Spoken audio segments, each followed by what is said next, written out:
ngi leen di nuyu yéen ñëpp di leen ziar bàyyiwuma kenn góor mag jigéen ndaw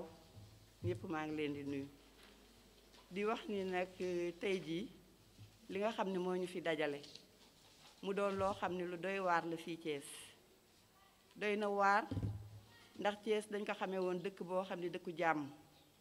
Thiès dañ ko xamee woon dëkk boo xam ne dëkk bu set wecc ku daan jël référence da ngay jël référence ci Thiès mais léegi gis nañ ni Thiès moom dafa xaw a doy waar dégg ngeen crime yi nga xam ne moo fi am doo toog benn bés te déggoo viol boo xam ne am na fii ci Thiès ñun nag nga xam ni ñu ngi dépendre ci ministère de la femme de la famille du genre et de la protection des enfants ñu xool ak les organisations faîtières yi nga xam ne ñoom ñoo nekk fii ci département Thiès xam naa ne dinañu law ba ci région bi parce que ñi fi toog ñëpp c'est des leaders yoo xam ne au niveau régional dañ leen fay retrouver ñu toog nag xool ni lii kat dafa doy trop c'est trop trop c'est trop recensé nañu ay victimes yoo xam ni ñoom ñëpp mar day taal dañ leen rey suñu xalaatee jànq bi nga xam ne dafa demoon daani dooleem ñi doon ñibbisi ñu rey ko dugal ko ci néeg yoo xam ni tabax bu àggul ñu ni déeta waaye defe na ni fa lay yem ñëpp décrier ko ñu albatikuwaat gis ki nga xam ni moom la ñu reyoon fële R100 ñu ni déeta waay ministère yónnee ñëpp dem ñu masawu leen def yépp xalaat toog gis Médina Fall à l'espace de 10 jours ñaari meurtre ki ci gën a ndaw 15 ans la am ngeen xam ni mineur la ñu jàpp leen rey ñuy waxati nga àgg ba Ngunjaan am kenn koo xam ni tamit ku jigéen noonu lañ ko def ñu rey ko ñu ni nag lii nag moom il faut que ñu jóg loolu mi ngi amee woon ci biir Covid bi mënuñu jóg ndax Covid baa ngi fi tere nañu rassemblement mënuñu marche mënuñu rassembler wu point de presse sax mënuñu ko woon def parce que temps yooyu presque confinement total la woon bii nag bi ci gën a yokku mooy suñu sœur bi nga xam ni jóge Belge mën naa wax sax suñu yaay jóge Belge bàyyi dëkkam ñëw Sénégal jaral ko lu nekk mu bëgg Sénégal sopp Sénégal plus particulièrement Thiès mu ñëw ba fii gis ngeen ni diñ ko def atrocement te ci biir këram donc ñun jigéen ñi su fekkee ni suñu biir kër yi nekkatuñ fa en sécurité fan la ñuy nekk en sécurité c'est la grande question qu'on doit se poser ñu ni nag il faudrait que trop c'est trop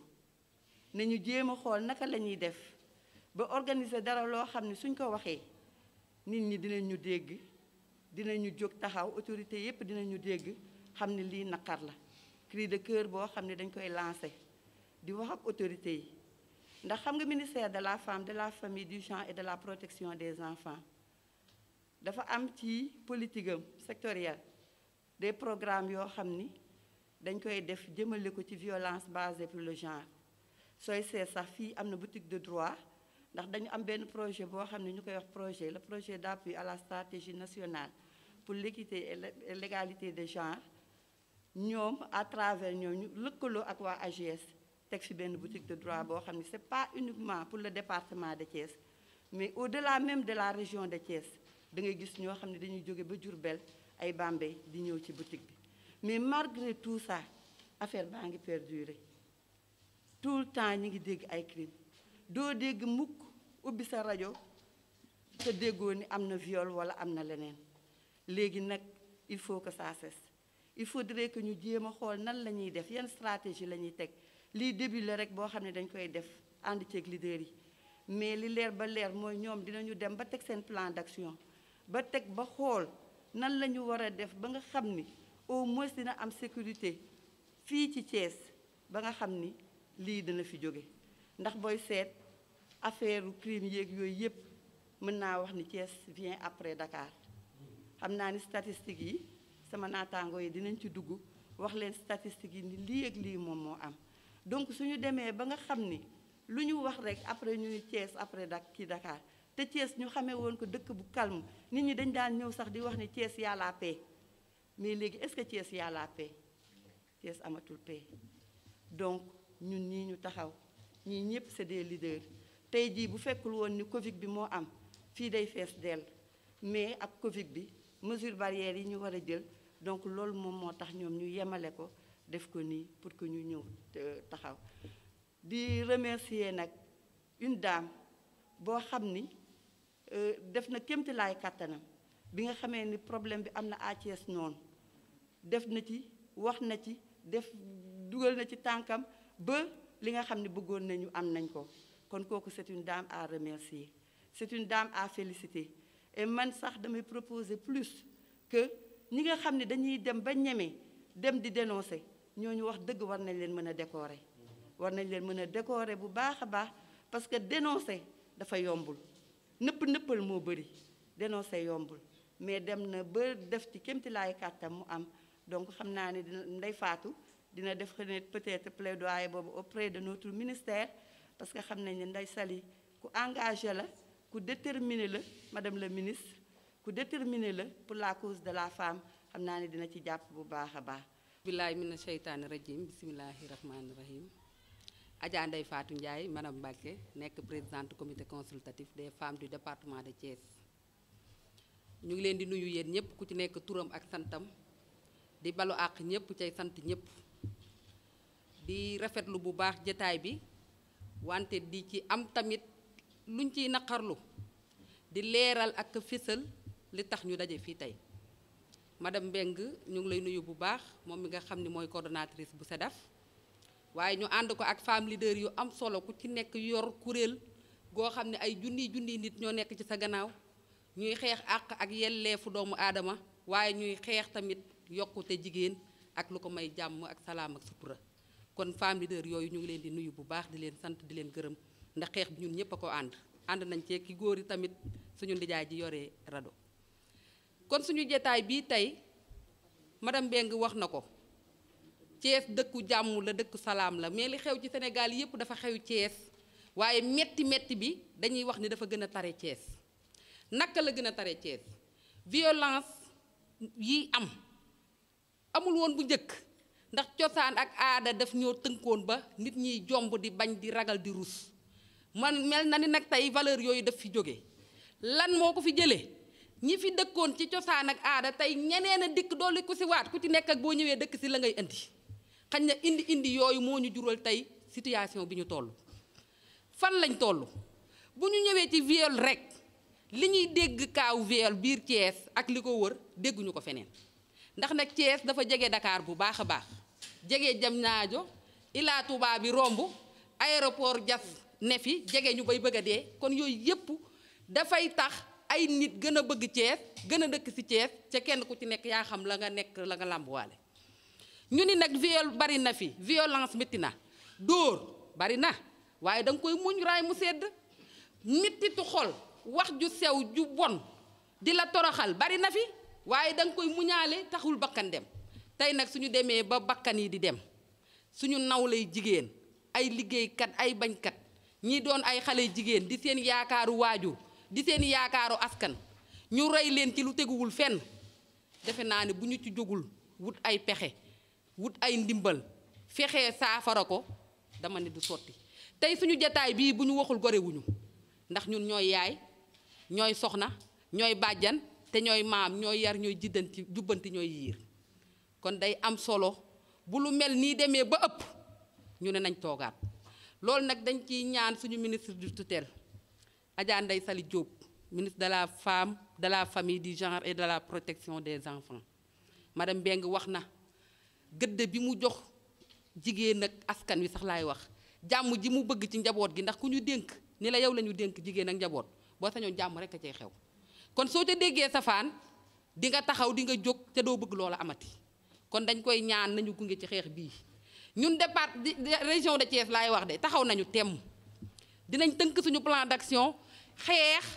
bëgg ci ndimbal ku ñu dooleel kuñ ci gunge ku ci ànd ak ñun ba lii nga xam ne mooy metti ci suñu xol yi di ko wuruñ yi jigéen ñi di xëy di faatu ndax wax ju sew ju metti ndaw ñi di xëy di faatu ndax metti tali ñuy def seeni yaay ñoom ñu koy dund ñoom tamit ci seen biir kër wala ca école ya dañoo bëgg loolu saafarawu suñu tànk duñ ko teggeeti dañoo fas yéenee tënk plan d'action boo xam ne incha allah ci kàttanu yàlla dinañ ko dérouler ci région bi fexe ba mu law nag ci Sénégal yëpp nañ ñëpp xeexandoo ndax liy feeg jógu fi jàmm du am développement mënul am nit ki di dund insécurité développement mënul am nit ki di xalaat su ma génnee léegi sama doom nañ ko def dara développement mënul am bu nit ki bu génnee ni man kat xañ na dinañ ma fëgg dinañ ma rey wala dinañ ma def lii kon dafa war a jeex dafa war a doy ñun nag pare nañ taxaw nañ te kuñ ci gunge dinañu jël kuñ ci gunge ñu ànd ak moom dem soxna si ñu ngi koy gërëm bu baax a baax ku dénoncé madame Fat Diassé nee na nañ la décorer waaye nañ la aar ba pare nañ la yiir ba pare nañu la ëmb te ànd ak yow ci li nga def ndax dénoncé nag yombul nëppal bi moo fi bari moo fi ëpp te moo fi am liy xew nag li ko yokk lépp nëppal la su fekkoon ni dénoncé nañ ku xewle ku def dara ñu dénoncé ko ba ñu jàpp ka def wax dëgg yàlla nag yëf yi dina jeex kon soxna soosu ñu ngi koy sargal di ko wan ni ko ñun jigéen ñi de ci suñu kattan ak suñu mën-mën ak suñu doole ak suñu xel ñu ngi ciy ànd ak moom waaye bëgg nañ tamit ministère de la femme gën a bàyyi xel soxna soosu ndax suñu sañoon am soxna yoo xam ni su lu mel ni xewee kooku mën koo dénoncé kon du ñu guddal ndax lii duuf ci nag bi xajul ci cin li te ñu bëri dañ koo bokk kon dañuy ñaan ci yàlla rek suñu kilifa yi gën ñoo jàppale gouverneur de la région de Thiès dinañ dem seeti ko ànd ak moom ci plan d'action bi nga xam ne moom la ñuy teg ndax nag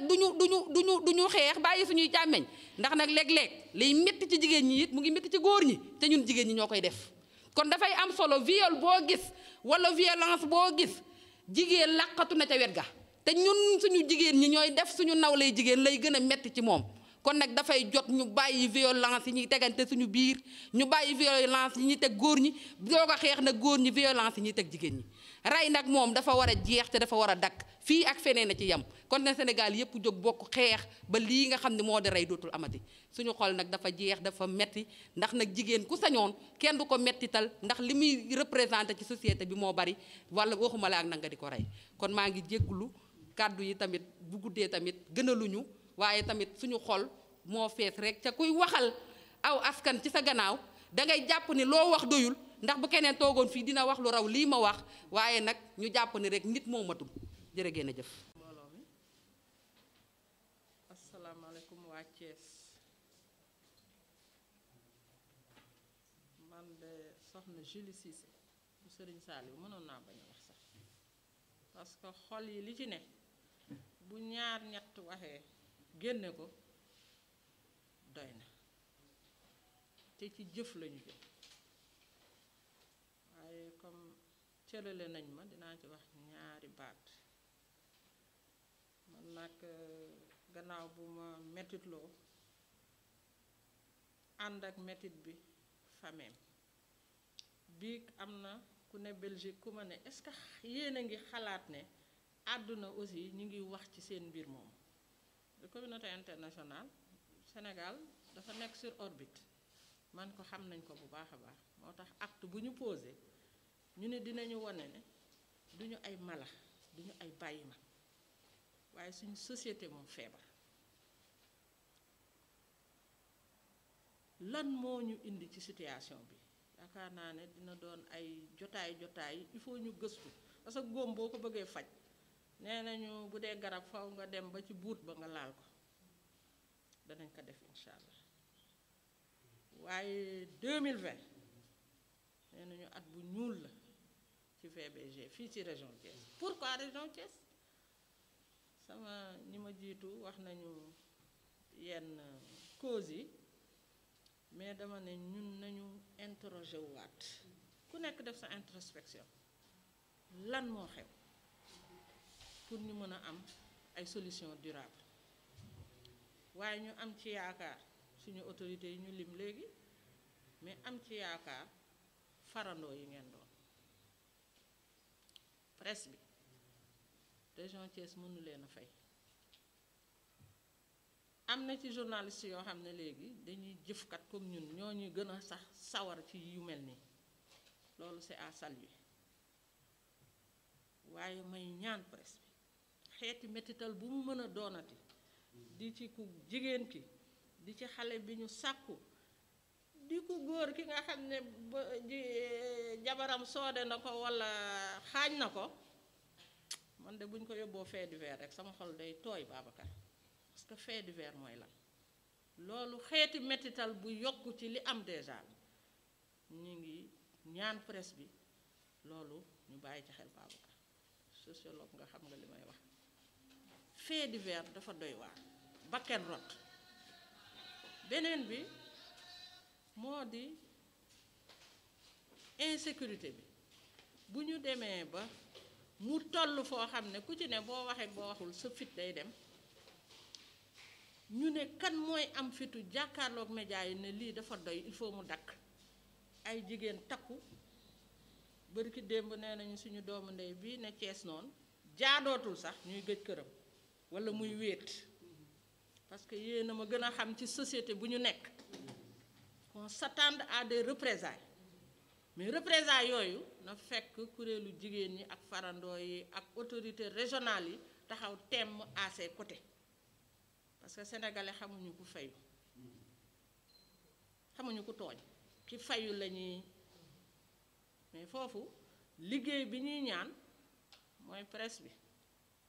nañu protéger ndaw si organisation femmes yi yaakaar naa ne ci plan d'action bi wax nañ ko dina am ay action yoo xamee ne dootuñu gëj ci bërëb ba mais cas yi ñu fësal 2020 yooyu fës de mëppal bi bu amul woon ñaata la ñuy am mystère boule de gomme ñu ñëw ci viol yi bërki démboo njaay ñu ngi ndamoo la loi criminalisant le viol mais ñu ne 2020 it année du viol avec des cas Thiès jëlati après Dakar second rang donc Thiès est malade nañu càmbar suñu région seet ay pexe te pexe bi du lenn lu dul boole doole unité d'action dynamique unitaire boo xamee ne xàccandoo dóorandoo ñu doolalante kenn ku ci ne ca la la yàlla dénk la la yàlla baaxle nga ñëw def ko ci xeex bi yaakaar naa ne loolu bu ñu ko defee dinañu am vraiment ay début de solution te ay solution am na naam parce que tout n'est pas négatif organisation leader de femmes yi vraiment def nañu jéego yu am solo dafa fekk ne recrudescence su violence yi ak mbas mi ñuy ñaan yàlla génne ko ci àdduna bi te mu bàyyi ñu fi ñun ñëpp ñu fekkee dafa am ay dégâts collatéraux yu yokk violence yooyu loolu aussi ñuy ñaan ñu yokk taxawu bi naam ministère concerné yi donc suñu ministère de tutelle parce que maa ngi koy wax bërki démb gàcce ngaalaama madame la ministre Ndèye Saly Diop Dieng elle se déploie mais solidarité gouvernementale war na tax yeneen ministères yi vraiment walluñu parce que c'est pas le seul ministère concerné ba lii jóg fi ñu daal di vraiment joxaat Thiès xar kanam bi mu amoon maa ngi tëjee di ñaan leen madame la directrice fii suñu kër la ndax ëttu ministère kër gi ndax Thiès dimension régionale bi war na tax délégation jaar fii ñuy jaar fee mais ñu ëmb région bi dem wax ak les autorités locales administratives waaye religieuses def ko ay tournée wax ak suñu kilifa diine yi parce que lu bari ñu ngi koy làq ci diine ji ñaari diine yi ñu fi am fii ci région bi ku ci ne wane nga sa engagement auprès des organisations de femmes lit ndam yu ñu mës a am dans la région dañu ne suñu wet maa ngi gërëm ñëpp di sant ñëpp wasalaam. Dieynaba laa tudd Dieynaba Diallo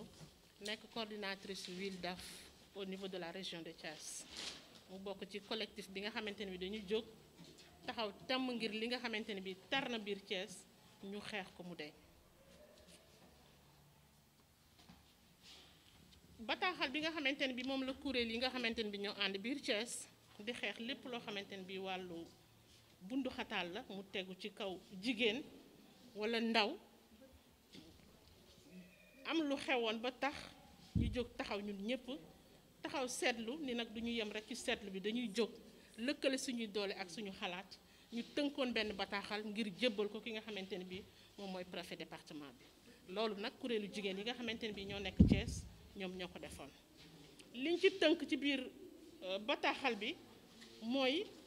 wane li nga xamante ni bii moom mooy suñu fësal suñu naqar suñu métit ak li nga xamante ni bii moom la ñu ressentir en tant que jigéen en tant que yaay en tant que goro en tant que rakk en tant que mag en tant que umpaañ lépp loo xamante ni bii taxawaayu jigéen la ñu sentir ko yëg ko ni kat dañuy fëgg yuux jëm ci ki nga xamante ni bii mooy suñu kilifa bi nga xam ne moom moo nekk ci département bi. parce que gis nañ ni kat xëy na président de la république muy Macky Sall am na loo xamante ni bii mi ngi koy dox di ko jëmale ci wàllu jigéen pour dooleel jigéen taxawal jigéen gunge jigéen. gis nañu tamit li nga xamante ni bii moom mooy importance bi mu ko jox waaye ñun dañoo wëlbatiku seetlu ni jigéen dafa am importance maillon bu njëkk ci société maillon bu njëkk muy li nga xamante mooy li njëkk liy defar société ci jigéen la jigéen mooy ëmb mooy imbi moom mooy am doom muy wasin kon kooka li nekk ci ginnaawam bëri na lool baax na ñu dooleel ko taxawal ko bu baax a baax. beneen bi ci topp gis nañu tamit li nga xamante ne bi moom mooy société civile muy maanaam suñu organisation ak lépp loo koo xamante ne bi da nga jóg pour xeex ak dooleel nit ci wàllu wareefam ak yelleefam. gis nañu aussi action yooyu nga xamante ne bi mi ngi koy def ñu seetlu nag fii ci Thiès bi mbas mi amee ba tey lépp loo xamante ne bi bundu xataal la dafa yokk bu nekkoon benn la gis nañ ni ful na ci période bi nga xamante ne bi moom la ñu nekk muy période mbas mi. kon loolu moo tax bi ñu génnee ci ñu ngi soog a génn bis yi nga xamante ne bi moom la ñuy jagaleel jigéen te bis yooyu muy fukki fan ak juróom benn yoo xamante ne bi dañ ko jagaleel jigéen yoo xamante ni dañ leen boomoon sonal leen ñu di ko sargal at mu jot ñu ngi ciy soog a génn biñ koy tëj dafa yembale ak bis bi nga xamante ni bi ci la ñu déclaré droit de l'homme droit de l'homme nag bi ñu ko waxee waxuñu góor waxuñu jigéen dañu wax ni yelleefu képp koo xamante ne bii nit nga ngay góor ngay jigéen ci bis boobu la tombeel ñu gis ni biñ ci jógee ak léegi terewul xeetu bunduxataal yaa ngi yokku mi ngi gën a bari rawatina nag fii di Thiès nga xam ne xëy na am na beneen kanam boo xamante ne bi xamee woon nañ ko mais gis nañ ni xar kanam boobu noonu mi ngi soppeeku mu ngi changé bu baax a baax. ci at mi ñu nekk ni muy 2020 gis nañu limu bunduxataal yi nekk biir Thiès biir Sénégal dafa nekk 422 mais ñu gis ni région de Thiès daf cee am wàll wu yaatu daf cee am wàll wu takku muy 48 cas yoo xamante ne bii mi ngi am au niveau de la région de Thiès ci wàllu sàkku nit te gënulu ko muy viol waaye ci biir lim boobu dafa am leneen lu ci yéeme ndax lim boobu di 48 muy ñeent fukk ak juróom-ñett fukki nit yi ak juróom ay xale lañ muy maanaam ay mineur kon loolu jar na tiit jar na jaxle tey ñu am nag mettitu xol am xalaat am loo xamante ni bii metti na torop ñu am lu ñuy yëg ci yaram ci xel ci xalaat ak ci dëkkin moo tourmenté li nga xamante ne bii mooy sentiment bi nga xamante ne bii moom la bépp jigéen bu toog fii ak jigéen yi ñuy wax ci seen tur nekke ci situation bunduxataal yi parce que nag jot nañu taxaw wax fan la ñu jëm ak lii lan la. ci kaw loolu tax na ñu doon ñaan ñu yëkkati suñu kàddu wax ni kat li nga xamante ni bii moom moo fi nekk ñu engagé wu ci képp koo xamante ni bii kilifa nga wala am nga dogal wala am nga xalaat pour ànd ak ñun ci li nga xamante ne bii moom mooy xeex bi nga xamante ne bii ngir li dakk parce que ku ne xam na ni koom-koom mënul nekk ci koo xamante ne bi dañu bunduxataal dafa nekk sa kaw ki nga xam ne dafa am mettit dafa war a faju wala ñu faat ko famille bi yëpp yow mi faatu de dem nga waaye famille ba nga fa bàyyi ban njëriñ la ñu amati ñu ngay xalaat ñu ngay am mettit ki nga xam ne dañ ko gaañ wala ñu egg ci kawam mi ngi fi presque àddunaam dafay daal di yàqu kooku talatul développement kooku talatul yëngu bu ko may koom-koom ci kaw loolu moo tax ñu taxaw ñun temm du loo xamante ne bi dañ koy négocier wala dañ koy ñaan mais dañoo bëgg nag xeetu bundu xataal yi doy ba tax na ñu tënkoon ko ci kàllaama yi nga xamante ne bi moom la ñuy wax ci olof ñu tënk ko ci bambara tënk ko ci soose ni daal na doy na doy na doy. ñi ngi jaale nag képp koo xamante ni bii am nga ci cas yi nga xamante ni bii moom moo tax ñu jóg ak yeneen yi ñu yëgul ñun ñëpp àndandoo di jigéenu Thiès commencé ci département bi ba ci région bi ñu ngi leen di jaale di ànd ak ñoom naqar bi di ànd ak ñoom métit bi. bu loolu passé tamit ñu ngi tënk suñu kàddu jëmale ko ci ki nga xamante ni bii moom mooy kilifa bi di ko wax ni ko ak kilifa yi nga xamante ne bii ñoo fi nekk na li nga xamante ne bii kiiraay bi la ñu bëgg mu yokk mu jëm ci jigéen ñi ak ndaw ñi na kiiraay bi yokku loi yi nga xamante ni bii moom moo fi nekk pour aar jigéen pour aar xale pour aar askan na loi yooyu nañ koy doxal ni ñu ko war a doxale nañ koy appliquer na loi yooyu di tegu ci kaw ñi nga xamante ni bii ñoom ñoo def jëye yi wala ñoom ñoo def li nga xamante ni mooy naka sudul noonu. leneen li ci des ñu jëmale ko ci askan bi li ñu leen di taxaw di leen ko ñaan di ko ànd ak ñoom surtout li nga xamante ni bi moom mooy xeetu bunduxataal yi nga xamante ni dafa am ci kaw ñu mu tegu ñoo xam ne seen taxawaay moo tax bunduxataal yooyu tegu ci seen kaw ñu ngi ñaan askan bi jóg ànd ak ñun bu fekkee wàllu dénonciation la comme ni ko suñu sœur Yacine defee ñu def ko bu fekkee wàll la weneen boo xamante ni war nañ ci jóg wax ci ñu wax ci di leen ñaan ñu boole lëkkale li nga xamante ni moom mooy suñu doole suñu xam-xam suñu xalaat pour que vraiment li nga xamante ni bii moom moo gàllankoor àdduna moo gàllankoor développement moo gàllankoor nekkin bu baax bu sain moo gàllankoor famille yi pour que mu dañ ba jeex tàkk. ñi ngi tamit métit lu xol métit mënul passé métit te kenn ko ku nekk ci ñun ñi ñëw ak ñi ñëwul ñi joxe seen kàddu ak ñi joxewul seen kàddu am nañu sentir nañu métit boo xamante ne bi tere na leen a nelaw tere na leen a lekk xool leen nag ñi nga xamante ne bi ñoom ñoo sës ci ñooñu nga xam ne teg nañ leen métit boobu wala teg nañ leen naqaral boobu noonu. donc daal kii boobu la ñu tënkoon ni nañ ko jébbal ki nga xamante ni moom mooy préfet mu nekk nag suñu kàddu ak suñu loxo ci wetu gouverneur de la région de Thiès pour que kenn ku ci nekk li nga war a taxawee ci xeex bi nga taxawee ko. Donc, je suis Madame Nyeng Monsandou, secrétaire générale du RECAF, le réseau pour la capacitation et l'accompagnement des femmes, et membre de ce collectif de femmes qui lutte contre les violences faites aux femmes, sinon basées sur le genre. Donc, nous, femmes du département de Thiès, toute obédience confondue, représentées ici par nos organisations fêtières, venons par la présente vous informer, c'est-à-dire on s'adresse au monsieur le préfet, présenter ce mémorandum pour information et transmission acquis de droit. En fait, nous, femmes de la région, en particulier celles du département de Thiès, toujours présentes et actives dans ce long processus de recherche de la justice et de l'équité sociale, sentons des ralentisseurs à notre élan de contribution que nous souhaitions efficace et efficiente dans l'atteinte des objectifs de développement durable de notre pays. Consciente de l'intérêt que M. le Président de la République, son Excellence M. Macky Sall, porte sur la valorisation du capital humain pour la réussite du plan Sénégal émergent, convaincu que pour cela, chaque maillon de la chaîne est essentiel dans la quête du succès, reconnaissant les efforts déployés par le pouvoir public, plus particulièrement par les ministères sectoriels en charge de la femme, de la famille, du genre et de la protection des enfants, de la justice, de l'éducation nationale, de la santé, de l'intérieur, etc., ainsi que l'effort des acteurs de la société civile. Malgré l'existence de la loi 05/2020 sur la criminalisation du viol, nous constatons néanmoins et amèrement la recrudescence à Thiès des violences basées sur le genre en cette période de Covid-19. Ce qui nous inquiète et nous a peur, car étant un facteur de blocage pour l'autonomisation économique de la femme. En fait, nous venons tout juste de clôturer ce 10 décembre 2020 les 16 jours d'activisme pour la lutte contre les violences faites aux femmes, coïncidant avec la célébration de l'anniversaire de la Déclaration universelle des droits de l'homme. Des recommandations intéressantes et fortes ont été faites, et pourtant, il y va de mal en pire. En 2020, au niveau national, les statistiques montrent 422 cas de viol, dont 48 dans la région de Thiès, soit un pourcentage de 11,37%,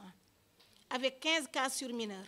positionnant ainsi notre région au second rang après Dakar.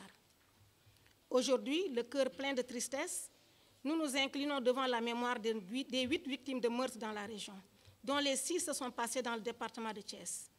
L'ensemble des organisations de femmes de la région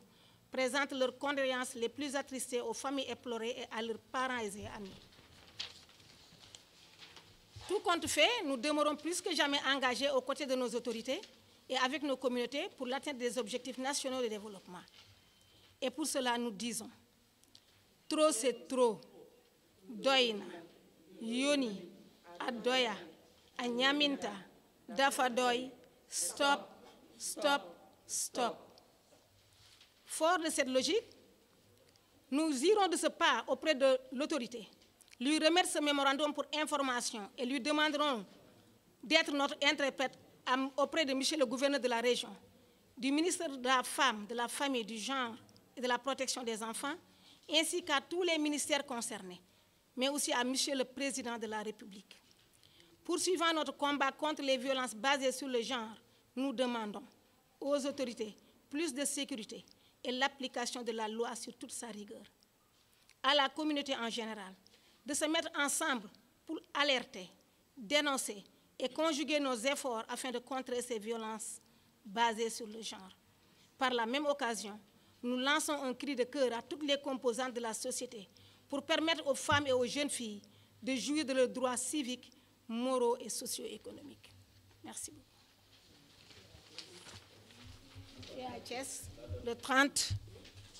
à Thiès le 30 décembre 2020.